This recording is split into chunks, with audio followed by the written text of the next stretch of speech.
سنجیدگی سے ان دونوں کو دیکھ کر سوال کرتی وہ انہیں اس لمحہ خود سے زیادہ سمجھدار لگی۔ اس کے والد نے پرسکون سانس کھینچا۔ سچ شکر وہ جذباتی فیصلہ نہیں کر رہی تھی۔ کیا مطلب ہے وہ تمہیں کچھ بھی کر سکتا ہے؟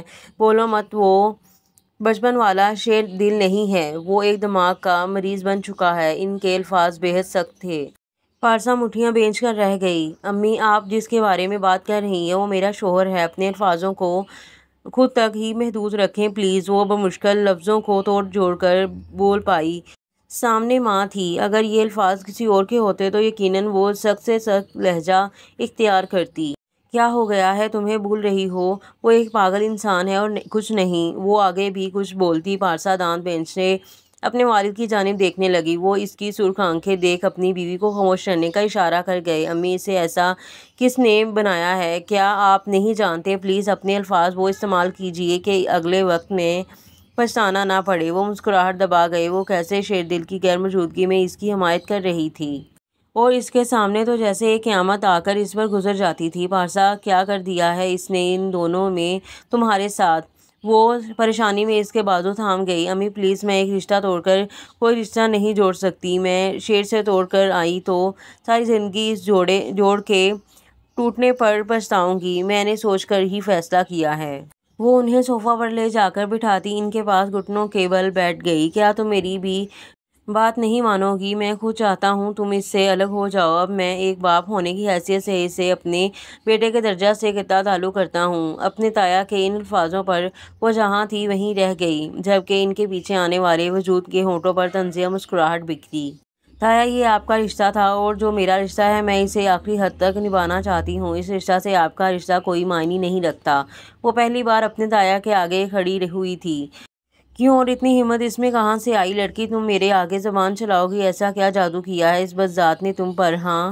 وہ آگے بڑھ کر اس کے بال جگڑنے لگے تھے جب اچانک ان کا ہاتھ ہوا میں ہی بلند رہ گیا۔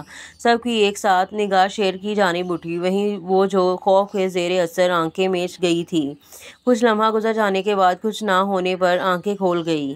شیر اب اس کے سامنے ہی آ کر کھڑا ہو چکا تھا۔ اس کی پشت پارسا کی جانب تھی، جیسے وہ تحفظ دے رہا تھا اسے اپنے وجود کا۔ اس بار ہاتھ چھوڑ رہا ہوں، اگلی بار توڑنے سے بھی گریز نہیں کروں گا۔ میرے گھر میں کھڑے ہو کر میری ہی بیوی پر ہاتھ اٹھا رہے ہیں، نکل جائیں اس سے پہلے یہ بدذات واقعی ثابت کر دے کہ وہ بدذات ہے۔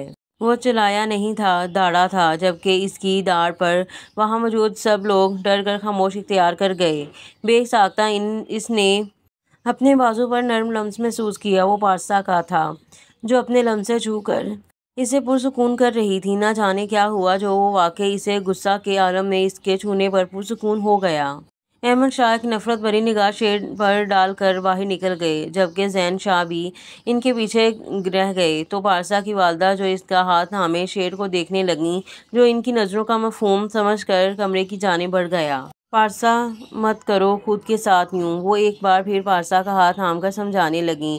جب پیشانی پر کئی بل ڈالے زین شاہ اندر داخل ہوئے۔ آپ کار میں جا کر بیٹھیں، میں آتا ہوں۔ اپنی بیگم سے مخاطب ہو کر وہ پارسا کا ہاتھ پکڑ کر کچن کی جانب بڑھ گیا، جبکہ وہ حیرانی سے ان کی پشت کو دیکھنے لگی، پھر سے سر جھٹک کر باہر نکل گئی۔ وہ باپ بیٹی اپنے رازوں میں کہاں شامل کرنے والے تھے انہیں۔ بابا، مجھ سے مت کہیے گا کہ میں ایک رشتہ توڑ کر اس حویلی میں آ جاؤں۔ وہ ان کے بولنے سے پہلے بول پڑی۔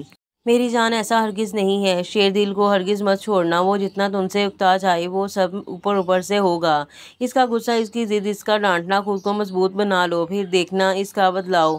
وہ اس کے بال سہلا کر نرمی سے سمجھانے لگے، جبکہ وہ سر ہلا کر رہ گئی۔ شیردل کے سامنے کرنا تو اب لازم تھا۔ دو تین باتیں کر کے پیار کرتے وہ بھی باہر نکل گئے۔ پیچھے وہ انگلیاں مروڑنے لگی۔ اسے شیردل جانے سے پہلے تنبیہ کر کے گیا تھا دروازہ نہ کھولنے کی جب تک وہ خود بھی اپنا نہ بتائے، اور یہاں وہ بغیر پوچھے دروازہ کھول بیٹھی، اوپر سے یہ ہنگامہ۔ وہ پریشان سی وہیں شیلف سے لگ کر کھڑی ہو گئی۔ کیا واقعی اسے خود کو بدلنا تھا؟ تب ہی شیردل بدلتا۔ اگر وہ واقعی شیردل کو ویسا بنانا چاہتی تھی تو اسے بھی تو ویسا بننا ہوگا۔ انگلیاں مسلتی وہ خود کو سمجھانے لگی۔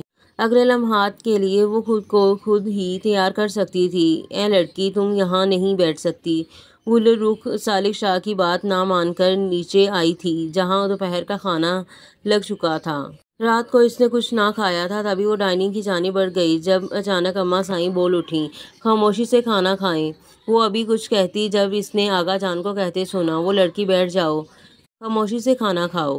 بھولے رخ کی جانب دیکھے بنا وہ سر جھکا کر کھانا کھانے میں مصروف رہے، جبکہ وہ اماں سائیں کی سرخ آنکھیں دیکھ کر بھی بیٹھ گئی۔ وہ آغا جان کے لہجہ پر حیران ہوئی تھی، یہی تو شخص تھا اسے اس قید میں لانے والا، اور اب یہ رویہ اتنا نرم اور ہمدردانہ کیوں؟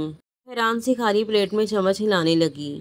اماں سائیں، میں سوچ رہی تھی اپنی بیٹی کی اب شادی کی رسم ادا کر دوں۔ کچھ لمحوں بعد وہ ڈائننگ پر بیٹھی دوسرے افراد کی باتوں کی جانب توجہ دیے بغیر چھوٹے چھوٹے نوالے لینے لگیں۔ اور بھائی لے، تیری شادی ہو گئی اب؟ اس نے سامنے بیٹھے ایک چھوٹے لڑکے کو دوسرے نوجوان لڑکے کے قریب جھک کر کہتے سنا۔ مجھے کسی بھی لڑکی سے شادی نہیں کرنی، وہ تلخی سے کہتا چاولوں سے بھرا چمچ منہ میں رکھ گیا۔ کیوں نہیں کرنی شادی؟ وہ حیران تاثرات سے اسے دیکھ کر پوچھنے لگا۔ کیونکہ وہ بے حس اور بدتمیز ہوتی ہیں، مردوں کو سمجھنا تو دور، اسے کوئی جانور سمجھتی ہیں۔ عجیب بد دماغ مخلوق ہے یہ، جس کو میں اپنی زندگی میں شامل نہیں کر سکتا۔ جبڑے بھینچے، وہ اپنے سرد انداز میں مخاطب ہوا۔ یار، مگر میں کسی کتیا کو بابی نہیں بنا سکتا برو۔ یار کو لمبا کھینچ کر وہ جو اگلے الفاظ سے کہہ گیا، جس پر اس کا اور پاس بیٹھی ثالث شاہ کی بہن کا قہقہ بے ساختہ تھا۔ قہقہ لگاتے لگاتے ان کا چہرہ سرخ ہو گیا، جبکہ وہ چھوٹا لڑکا معصوم شکل بنا کر اس کے کھپ سے سرخ ہوتے چہرے کو دیکھنے لگا، جس میں غصہ بھری سرخی بھی شامل تھی۔ آغا اور باقی سب رک کر انہیں دیکھنے لگے۔ ہنستے ہنستے اس کے گال سرخ ہو گئے۔ وہ واقعی بے حد معصوم تھی۔ اماں سائیں اس کی معصومیت پر نخوت سے سر جھٹک گئیں، جبکہ پاس بیٹھی ثالث شاہ کی بہن اور گل نے انجانے میں ایک دوسرے کے ہاتھ پر ہاتھ مارتے قہقہ کو بمشکل دبایا۔ چائے لاؤ۔ پاس کھڑی ملازمہ کو دیکھ کر آغا جان بولتے واپس کھانے کی جانب متوجہ ہو گئے۔ اے لڑکی، اٹھو اور جا کر چائے بناؤ۔ اماں سائیں ملازمہ کو اشارہ دے کر روکتی گل کو مخاطب کر گئیں، جو پھولے ہوئے گالوں سمیت معصومیت سے یقیناً کسی کو بھی زیر کر سکتی تھی۔ ان کے کہنے پر وہ اٹھ کھڑی ہوئی، جبکہ آغا جان اسے روکنا چاہتے تھے، روک نہ سکے۔ اس کی پلیٹ کو یوں چھوڑ کر جاتا دیکھ اچانک ان کا دل کھانے سے اٹھ گیا۔ وہ بھی پلیٹ چھوڑ کر اٹھ کر کمرے کی جانب بڑھ گئے۔ وہ ابھی کمرے کے دروازے تک ہی پہنچے تھے جب انہیں گل کی چیخ کے ساتھ سسکی سنائی دی۔ نہ جانے کس احساس کے تحت وہ تیز تیز قدموں سے چلتے کچن کی جانب بڑھ گئے۔ کچن کے دروازے تک پہنچ کر سامنے دیکھا تو سانس حلق میں اٹک گیا۔ شدید جلن کے باعث اس کی آنکھوں میں کئی آنسو رک سے گئے تھے۔ چولہے پر چائے کا برتن الٹا تھا، جبکہ چائے اس کے پاس ہی زمین پر گری۔ ایسے میں اس کا لال جلس شدہ ہاتھ، وہ اس کے سرخ ہاتھ کو دیکھ سامنے کھڑی اپنی بیوی کو نظر انداز کیے گل کی جانب بڑھے، جو کسی بچے کی مانند اپنا ہاتھ دوسرے ہاتھ میں پکڑے سسک رہی تھی۔ وہ اس کا ہاتھ پکڑ کر جلدی سے سنک کے نیچے کرتے پانی کھول گئے۔ یہ سب اتنی افراتفری میں ہوا کہ کسی کو سمجھ ہی نہ آئی، جبکہ ان کے چہرے پر سخت تاثرات دیکھ اماں سائیں خوف زدہ نظروں سے انہیں دیکھنے لگیں۔ وہ پانی کے نیچے سے ہاتھ بار بار کھینچ رہی تھی۔ یہ تو ان کی گرفت تھی اس کی کلائی پر کہ وہ پوری طرح کھینچ نہ پائی۔ آنکھوں پر ہاتھ رکھے وہ سسکیاں بھر رہی تھی جب وہ آواز اس کے کانوں میں ٹکرائی، گل کہاں ہے؟ دہشت زدہ بھاری آواز، وہاں سب کا سانس رک گیا۔ جبکہ وہ سسکیاں دباتی داخلی دروازے کی جانب آس بھری نظروں سے دیکھنے لگی، تبھی اگلے ہی پل اسے وہ داخلی دروازے میں کھڑا نظر آیا۔ شعلہ بار نگاہیں جیسے ہی اس وجود پر گئیں، ان میں فکر اور پریشانی سمٹ آئی۔ تیزی سے اس کی جانب بڑھ کر آتا وہ آغا کے ہاتھ سے اس کا ہاتھ چھین کر بے چینی سے اس کا معائنہ کرنے لگا۔ گل، وہ اس سے سوال کیے بغیر نیچے گری چائے اور اس برتن کو دیکھ کر لمحہ کے حصہ میں ہر کارروائی سمجھ گیا۔ شوگر چھالے نہیں پڑے تھے، شاید بروقت پانی ڈالنے کی وجہ سے بچت ہو گئی تھی۔ بس ہم ابھی اس پر دوا لگائیں گے۔ دی بریو، چلو آؤ۔ اپنے بازو کا گھیرا اس کے گرد باندھ کر بچوں کی مانند اسے بہلاتا وہ وہاں سب کو بری طرح نظر انداز کر کے باہر نکل گیا، جبکہ اماں سائیں خوف بھری نگاہیں نیچے کیے آغا کی جلتی ہوئی نگاہیں خود پر محسوس کر رہی تھیں۔ میں نے رات میں کہا تھا آپ سے، آپ نے میری نافرمانی کی، جان سکتا ہوں کیوں؟ شدت سے وہ خود کو کچھ بھی کرنے سے روک رہے تھے، ورنہ ان کا بس نہیں چل رہا تھا۔ اس لمحہ وہ ہر لحاظ بھلا دیتے۔ دیکھیں، آپ کو کیوں شک ہے اس کا، اس نام نہاد بھائی یا جو بھی ہے؟ اس نے میری جوان بیٹے کو نہیں مارا، ہاں اسی نے مارا ہے، میں ماں ہوں، میرا دل کہتا ہے، اور آپ اس گھٹیا کل کی آئی لڑکی کے لیے مجھ سے یوں حساب مانگ رہے ہیں۔ آنکھوں سے نمی صاف کرتی وہ ان کی نگاہوں میں نرمی لے آئیں۔ اگر میں کچھ کہتا ہوں تو بلا وجہ نہیں کہتا بیگم، آپ کو میری بات ماننی چاہیے۔ اگر آپ نے کچھ کیا تو اب صالح شاہ کو جانتی ہیں، اس کے سامنے میری بھی اس بار نہیں چلے گی۔ برتن کو سیدھا کر کے وہ انہیں احساس دلانے کی ایک اور کوشش کر کے باہر نکل گئے۔ جبکہ ان کے نکلتے ہی وہ غصہ سے برتنوں کو زمین پر پھینکنے لگی۔ ان کی نگاہوں میں جنون تھا، نفرت تھی، ان کا بس نہیں چلا ورنہ اس لڑکی کو وہ پوری طرح جلا کر راکھ کر دیتی۔ منع کیا تو کیوں گئی تھی؟ ہاتھ پر بینڈیج کرنے کے بعد وہ اس کے سامنے کھڑا جواب طلب تھا، جبکہ وہ نگاہیں جھکائے لب کاٹتی اس کی نظروں سے کنفیوز ہو رہی تھی۔ شاہ مجھے درد ہے، ڈانٹے مت، منہ بسور کر کہتی وہ صالح شاہ کی سرد نظروں میں نرمی کا باعث بنی۔ شاہ قربان اپنی جان پر، اسی لیے منع کرتا ہوں نہ تاکہ کوئی تکلیف نہ پہنچے، مگر آپ ہر بار اپنے شاہ کے وجود کو اذیت دیتی ہیں، وجہ جان سکتا ہوں کیوں؟ اس کے پاس فرش پر گھٹنوں پر بیٹھ کر کہتا وہ اپنی نرمی سے اس کی آنکھوں میں آنسو لے آیا۔ وہ کیوں اتنا پیارا تھا؟ وہ اس سے محبت نہیں کرنا چاہتی تھی، مگر وہ ایسا کیوں تھا کہ اس کے ہر انداز عشق کرنے کے لائق تھا؟ ہر لفظ اس کا اتنا خوبصورت اور احساس بخش کیوں ہوتا تھا؟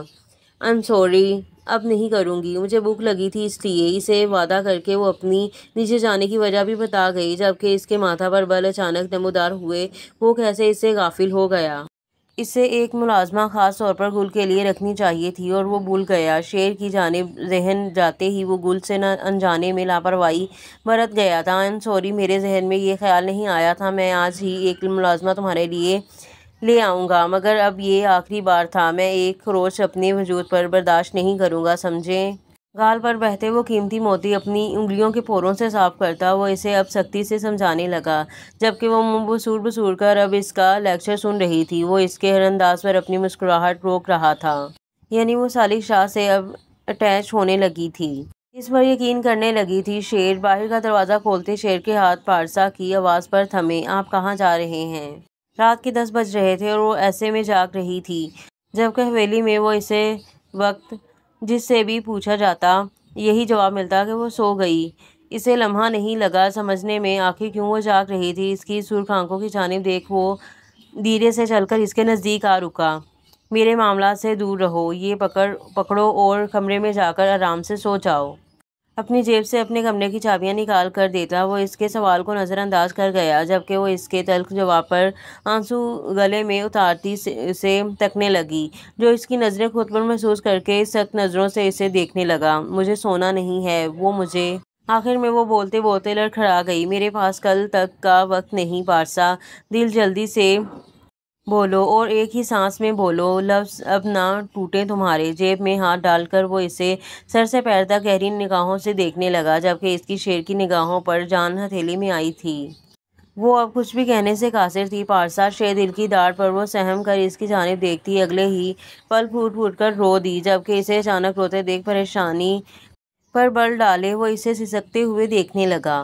ہاتھوں کی مٹھی بھینچے وہ اسے یوں ہی کتنے لمحہ تکتا گیا۔ وہ خاموش ہونے کی بجائے اور بری طرح رونے لگی، جبکہ اس کا جسم بھی اب کانپنا شروع ہو چکا تھا۔ آگے بڑھ کر اس کا بازو گرفت میں لیتا وہ اسے اپنی جانب کھینچ گیا۔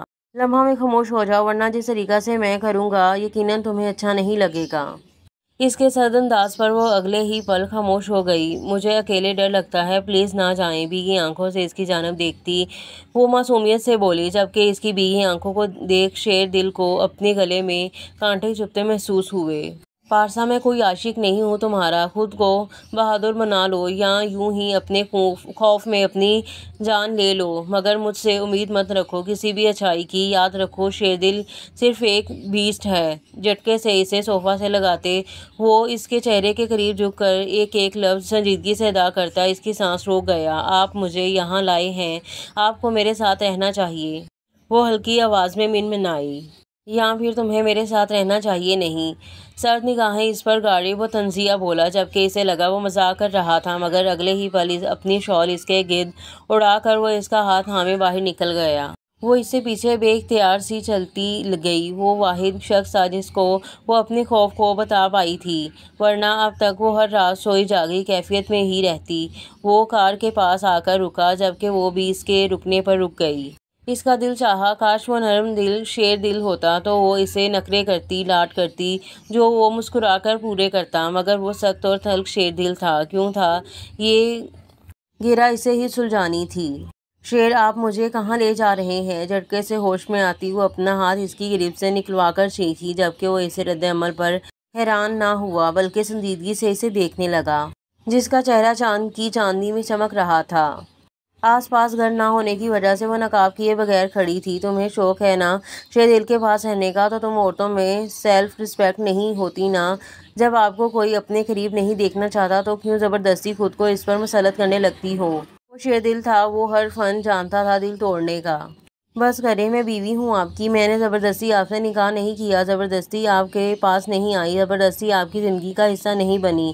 آپ مجھے لے کر آئے ہیں اور آپ مجھ سے کہہ رہے ہیں آپ جانتے ہی کیا ہیں میرے بارے میں، جو میرے کردار کو برا بھلا کہنے لگ گئے۔ ہاتھوں کی مٹھیاں بھینچے وہ ہر ضبط کھو چکی تھی، جبکہ اسے چیخنے پر وہ جبڑے بھینچ گیا۔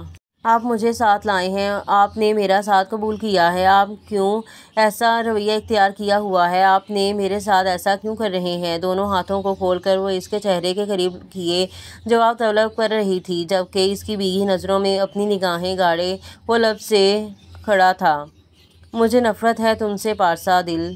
اگلے ہی پل گردن کے قریب چہرہ لے جا کر وہ اپنی ناک اس کی گردن پر رب کرتا ہوا بولا، جبکہ وہ ساکت سی وہیں کی وہیں کھڑی رہ گئی۔ نہیں، آپ کو خود سے خوف آتا ہے شیر، کہ آپ کو مجھ سے محبت نہ ہو جائے، وہ بے اختیار بولی۔